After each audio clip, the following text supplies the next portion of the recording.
بڑی خوبصورت بات واصف علی رحمانی اس عنوان پر کہی ہے. واصف صاحب فرماتے ہیں خوشی کیا ہے اور غم کیا ہے. خوشی اور غم ان دونوں کا آپس کا تعلق ہے. خوشی کیا ہے اور غم کیا ہے. بڑے بڑے فلسفے ہیں, بڑی بڑی باتیں اس عنوان پر, لیکن واصف صاحب نے دو لفظی بات کی ہے. واصف صاحب فرماتے ہیں بندے کی مرضی اور رب کی مرضی میں فرق کا نام غم ہے. بندہ کہتا ہے ایسے ہو جائے, رب کہتا نہیں ایسے ہوگا.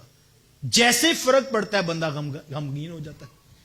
جب تک بندے کی مرضی جو ہوتی ہے رب اگر ویسے کر دے تو پھر بندہ خوش ہو جاتا ہے. بندے کی مرضی ہے کہ میرے ہاں اولاد نرینہ پیدا ہو, مجھے اللہ بیٹا عطا کرے. بیٹا پیدا ہوتا ہے, رب کی بھی یہی مرضی, بندے کی مرضی تو خوشی پیدا ہوگی. لیکن بندہ کہتا ہے کہ میرے ہاں بیٹا ہی پیدا ہو, لیکن اولاد نہیں ہوتی. بندہ چاہ رہا ہے, رب نہیں چاہ رہا. تو بندے کی مرضی اور ہے, رب کی مرضی اور. جب فرق آیا پھر غم پیدا ہو گیا. تو دکھ پیدا اس وقت ہوتا ہے جب بندہ اپنے آپ کو رب کی مرضی سے دور کرتا ہے, اور جب اپنے آپ کو کھینچ کے مالک کی رضا پہ لے آتا ہے پھر وہ غم میں بھی خوشیاں محسوس کرتا ہے. بادشاہ وقت کا گزر ہو رہا ہے. دریا کے کنارے ایک جو ہے وہ درویش بیٹھا ہے اور اپنی مستی میں مست بیٹھا تھا. تو بادشاہ کا گزر ہوا, شاہی بیڑا گزرا, تو فقیر اپنی مستی میں مست بیٹھا تھا. اس نے نظر اٹھا کر بھی نہ دیکھا. تو بادشاہوں کو چاہ تو ہوتا کہ جب ہم گزریں تو لوگ نظریں اٹھا اٹھا کے ہماری طرف دیکھیں. یہ تو آئے دن روڈ بلاک ہوتے ہیں. اس کی بڑی وجہ یہی ہوتی ہے کہ دکھانا مقصود ہوتا ہے کہ جناب یہ پروٹوکول ہے ہمارا, 20 گاڑیاں گزر رہی ہیں اور لوگ کھڑے ہو کر ہمیں دیکھیں, ہم گزرے. ہم وزیر ہوتے ہیں, ہم مشیر ہوتے ہیں, ہم M N A M P ہوتے ہیں. تو یہ جو پروٹوکول کا نشہ, اس کا مقصود بھی یہ ہوتا ہے لوگ ہمیں دیکھیں اور ہم گزریں.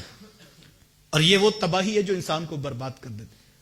خیر جب بادشاہ کا گزر ہوا, فقیر اپنی مستی پہ بیٹھا تھا, تو بادشاہ کو حیرت ہوئی کہ اتنا بڑا شاہی بیڑا اس کے سامنے سے گزرا اور اس نے نظر اٹھا کے بھی نہیں دیکھا. تو خیر بادشاہ واپس پلٹا اور اس نے آ کر فقیر سے کہا کہ درویش سنا کیسی گزر رہی. تو اس نے کہا بادشاہ اللہ کا بڑا کرم ہے, بڑی خوبصورت گزر رہی. تو کہا پھر بھی بتا تو صحیح کیسی گزر رہی. اس نے کہا بادشاہ اس سے اچھی اور کیا گزرے گی کہ سورج میری مرضی سے طلوع ہوتا ہے اور میری مرضی سے ہی غروب ہوتا ہے. بادل میری مرضی سے برستے ہیں, بارش میری مرضی سے آتی ہے, ہوائیں مجھ سے پوچھ کے چلتی ہیں. تو بادشاہ اس سے اچھی بھی بلا کسی کی گزر سکتی ہے.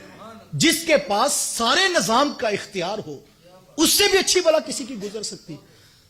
تو بادشاہ نے کہا کہ تو ہوش میں تو ہے, تو کیا کہہ رہا. کہا کہ میں ٹھیک کہہ رہا ہوں. بادشاہ نے کہا کہ پہننے کے لیے تیرے پاس لباس پورا کوئی نہیں, کھانے کے لیے لقمہ تجھے میسر نہیں, اور یہ ٹھٹھرتی ہوئی ریت کے اوپر تو بیٹھا ہے اور تو کہتا کہ سارا کچھ میری مرضی سے چل رہا. اس نے کہا بادشاہ میری مرضی سے چل رہا.